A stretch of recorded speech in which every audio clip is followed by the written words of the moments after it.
Hi, this is Chris Brown from the Merry Gamers, and I am talking to Aaron Trites of Harmonix. Aaron, you are here at PAX South. I just bumped into you on the convention floor. Why are you here in a unofficial capacity? I'm here on a scouting mission. I think there's a lot of folks like from other developers and a lot of press folks that I've talked to that are just kind of here, like, you know, trying to like catch the vibe of the show, like see what things are like on the floor, check out the convention center, and, you know, shake hands, kiss babies, all of that good stuff. But things have been awesome so far. Now, with your directors of social community. Czar. Yeah, no, yeah. I mean, we'll change the business cards. That'll be what it is now. A little longer this time. But how do you view an event like PAX South? PAX is like, I prefer more community-focused events like PAX. You know, some folks on our team love E3 because it's, you know, like just like the spectacle of it. You actually like get to go out there and pitch the games, and there's more like gaming news at a show like E3. PAX, I like actually getting on the ground floor and actually talking to the real people that are playing our games, the people that are, you know, either hosting Dance Central parties or hosting rock band bar nights. You know, people that are playing Fantasia with their families, like around holiday. Like that, for me, is like the most direct feedback that we can get from users. Did you drop into the Dance Central stage area and see how that was going? Yeah, I've been hanging out there. I've had, you know, stacks of codes that I've been leaving out for people to pick up when they finish dancing. But yeah, I mean, Penny Arcade is awesome. They always set up those free play stages for Dance Central or Rock Band. So it's cool to see that, you know, people still have such an affinity for playing those games, and that there is like such a, you know, a performative element. Like that, like there's crowds of 50 people just like hanging out and watching them play, which always gives me the warm fuzzies. Now, speaking just for yourself as a person and not a representative of Harmonix, how do you think PAX South is a pretty successful event? Yeah. From what I've heard from Reed Pop, the folks that are organizing the show, kind of like in conjunction with Penny Arcade, the attendance for South is higher than the first year of PAX East, which is a pretty awesome indication. You know, there's tons of new people here, which is always rad. I think, you know, in time, like, it'll develop the same way that East did, and, you know, kind of find its footing. And, you know, developers at some point are going to have to figure out which shows they're going to go to, because they can't go to everything. But I like the idea of every PAX kind of like taking on its own individual personality, where like maybe East has like the huge indie mega booth, and then maybe South is like tons of tabletop and like card games, and maybe Prime that's when like the Microsofts and, you know, the other bigger developers will bring out their big guns. The next community event is PAX East, and that's in the backyard of Harmonix. So let's talk about some Harmonix stuff. Dance Central Spotlight still going. There's new songs coming out. Is there some sort of regularity to the releases? Dance Central stuff, I think they've been aiming for a monthly cadence with that stuff. Some of it's new, some of it's, you know, re-released stuff from the back catalog. We're trying to bring as much stuff from the Dance Central 3 library over to Spotlight, which is a little bit tricky, but worth the effort, like to make sure that people have access to as much of their DLC as possible. Any current hits out there that we may find on Dance Central Spotlight in the sometime near future? For Dance Central, you'd have to corner Jessa and ask her. She's still driving the Dance Central crazy train. I don't think that we have anything that we've announced yet, but Dance Central and Fantasia are both still releasing DLC kind of on that monthly schedule. So keep posted to both of them. I'm sure they'll have something coming up soon. So Fantasia, so that's also going to be getting DLC as well? I believe that Annette just made an announcement for either the next wave of DLC. That she announced something. I'm awful right now. Like, I'm super disconnected because we kind of like reorganized how our teams are structured. So like I used to sit in on all of the meetings for our games, so I knew everything that was going on. But then they're hit a critical mass where like we have so many games that we're working on right now that like my whole week was just like start to finish meetings. So now things are like broken up a little bit more. How has reaction in sales, obviously, you know, goes a little bit private here. How has the reaction to Fantasia? I know there was some reservations that it would be very popular with Xbox now coming without a Kinect, but in terms of player engagement, in terms of, are you happy with how it's been performing? I mean, the feedback that we've been getting from the community has been awesome. I like, because it doesn't affect me that much, I don't get too hung up on sales. I'm always like, because I'm more community focused. I'm always much more interested in like, what are people saying about the game? Like, I mean, there's like obviously like a huge amount of value in like the review scores and sales numbers and all that other math that I will let other people worry about. But I'm like much more like focused on what people who are playing the game are saying, like how they're reacting. Well, it does come with a gold standard. It was my wife's favorite game of the year, so Yeah, well, it has that going for it. So if nothing else, If nothing else. we've got Kelly's stamp of approval. So I'll take that.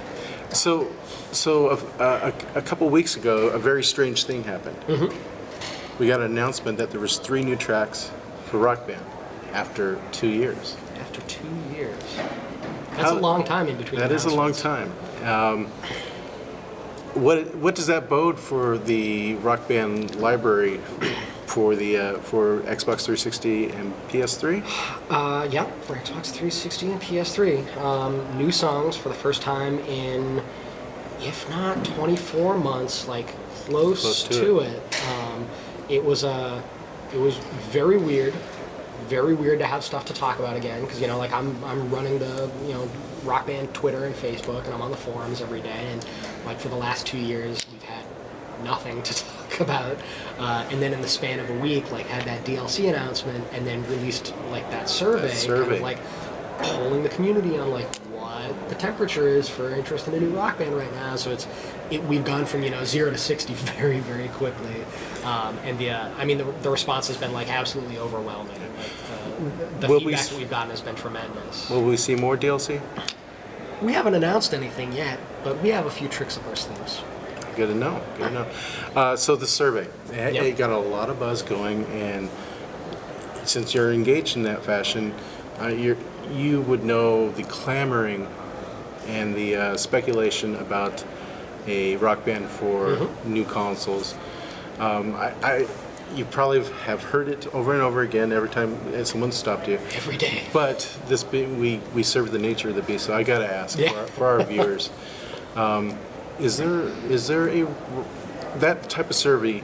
Does that indicate that you guys have begun work and are seeking the community's help in what direction you've gone, or are you guys just deciding what the next project's going to be? Surveys like that always serve like a number of different purposes. Like a survey like that isn't going to steer the ship in one direction or another. Like we're not going to look at the feedback and say like, oh, nobody answered, let's cancel all plans for a new Rock Band.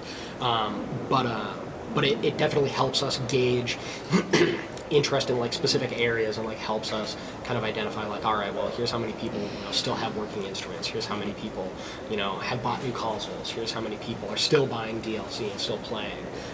So like that kind of fact finding, like a lot of the stuff that I do on social is just kind of like collecting that information and piping it back to the developers, so I can say like, hey, there's still like a vested interest in the community, like everybody still wants a new Rock Band, but to be able to like point to that survey and say like, here are the details, here are the specifics, like that helps immensely with our planning our next steps. Well, that there are people like me and other communities that are diehard Rock Band fans. We're going to want a new product no matter what. Yep.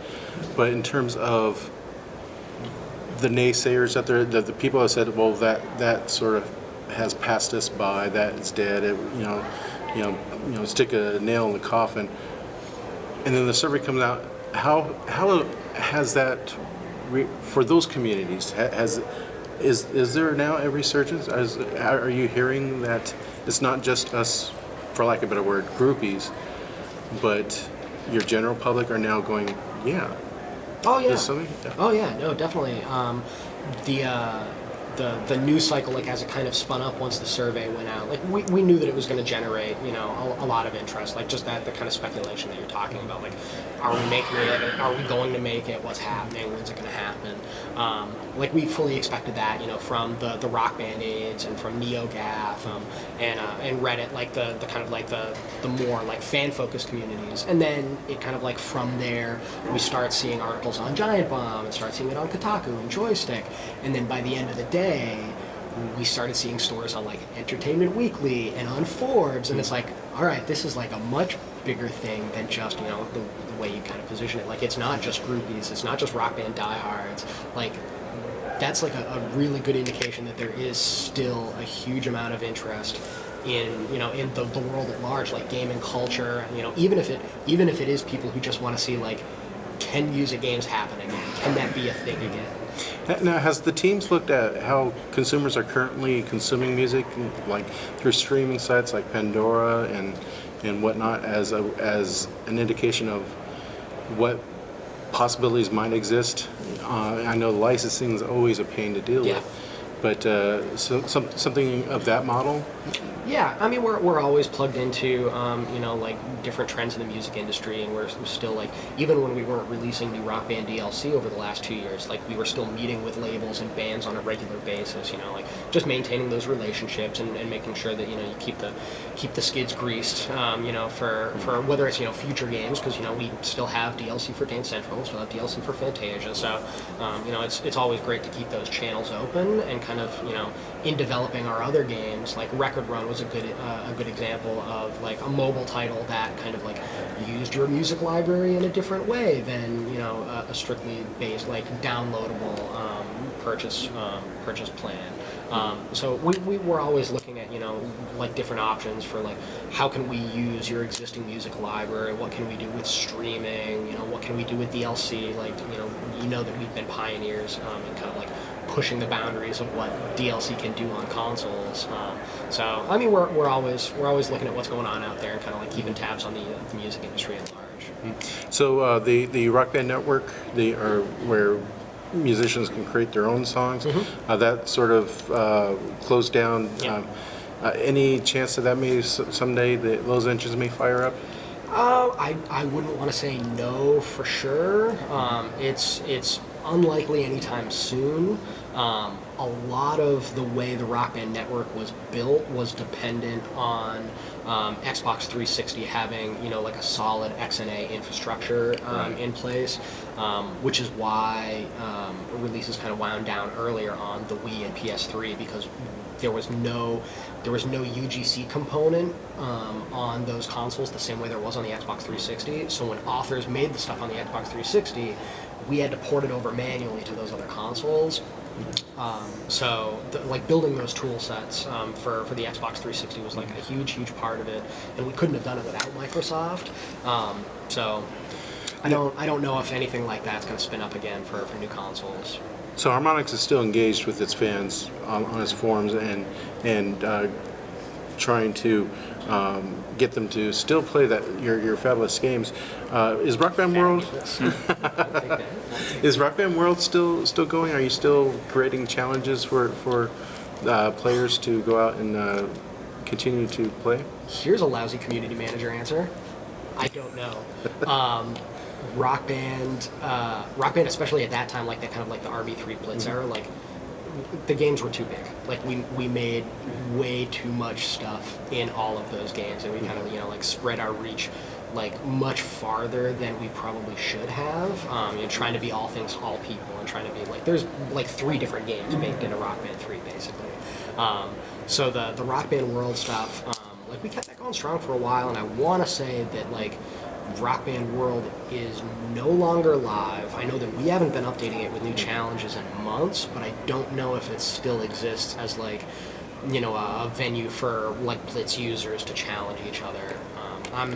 I'm gonna say no, because I definitely remember a conversation where something broke and we had to fix it, and we couldn't find the contact info for the outsource group that made it, and like because it was built like when we were still owned by MTV and Viacom, and so we had to, like, you know, chase that info down through them.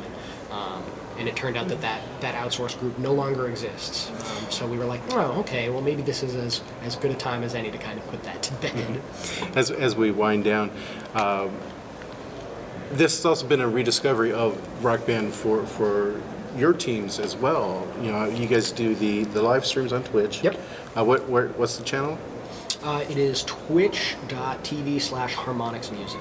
And we usually do shows every Monday at 5 p.m. Eastern Time. And you guys were doing Rock Band 3 recently, and I was following the tweets. And how was that to pick up the guitars or the drums and to rock out on Rock Band again? It feels like coming home. There's, like still a huge affinity for the Rock Band franchise in the studio, and still a ton of people at Harmonix that have worked on Rock Band 1, 2, 3, Beatles, Green Day, like all the track packs. Like there's a ton of history, and when Rock Band was kind of at its peak, everyone in the office was playing it constantly. Like you couldn't walk, down any hallway without someone in an office testing a new song or demoing something. And people would stay in the office late so they could play. And a few months ago, we have like a monthly kind of like company-wide hangout at the last Friday of every month, where we just like bring out a bunch of games, and it's like, hey, we've got the latest build of Amplitude. Check it out, play it, let us know what you think. Totally forgot about Amplitude. And we brought Rock Band out for one of those Final Friday play sessions. And like you usually like play from 4 to 6, and everyone punches out and goes home. And people were in the office playing Rock Band until like 2:30, 3 in the morning. And it's like, for it to still hit us that way, like that, like there's definitely something powerful about that. And I think that since we've kind of been talking more about it, like re-releasing DLC, like it gives us an excuse to fire it up for the live stream. It's like, man, this game's fun as hell. Like I remember what this was like, taking it on the road, bringing it out to demos all over the place. So yeah, I mean it's very familiar, and it feels good to start talking about stuff. Now, Amplitude, and I apologize for forgetting about it. No worries. Recently, you moved back. We have too many things to keep track of right now. The studios pushed back the release date for it. It needed a little more magic sauce in it. Yes, exactly. You read the patch notes. When's the new projected date? I don't think that we have anything more specific carved out. Annette should have posted the most recent update on the Kickstarter backer update, but it's later in 2015. We had aimed, I think, for March or April initially. It's PS4 and PS4, is that it? PS3. PS3. Yeah. Great. And yeah, the backer kit updates will have the most up-to-date info, so folks can check that out. But yeah, I mean, it's going to need a few more months, and I think that that's kind of, I mean, not that it's an excuse, but it's like par for the course for. You'd rather for get a it lot of right out the Kickstarter gate. Stuff. Yeah. Where there's always kind of extenuating circumstances that are hard to predict, and you scope out development and you find out like, oh, this is going to take a little bit longer than I thought. No, that's going to take a little bit longer than I thought. No, we got to hire somebody, and we didn't find them when we thought that we would. And all those little things kind of add up. But like you said, like better to do it right and put it out when it's done, rather than force something and rush it out just to kind of like meet that projected date. And when we announced it, like everyone was so unbelievably understanding. Like the Kickstarter community has been unbelievably supportive of us through the whole process. I'm sure that it worked out well that the Rock Band survey and DLC announcement went out in the same week as the Amplitude announcement, so there was maybe like a little bit more Harmonix goodwill floating around than usual. But folks have been great, and I've had a bunch of people on the floor ask me, why we don't have Amplitude here, when we're going to have it, like when people are going to be able to get hands on. But PAX East? PAX East, yeah, probably. Possibly? Keep posted for PAX East. Harmonix going to be at PAX East? We're definitely going to be at PAX East. In a big way? Any special things that people need to start lining up now? Well, it's in our backyards. We get to go harder than we usually do when we like go out to Prime. Like we've got the benefit of being able to have everyone in the studio come out. I think probably 3/4 of the studio is planning on attending, so I think nice. We should have a ton of Harmonix folks there. We're definitely going to have a booth, a bigger booth than we've had in a long time. I think we're going to have 3 or 4 games playable, and we're probably going to have parties and panels to announce shortly. Well, it was very nice talking to you. I got that one. Yeah, no, thanks for having me. And good luck, and especially PAX East, folks. Very soon.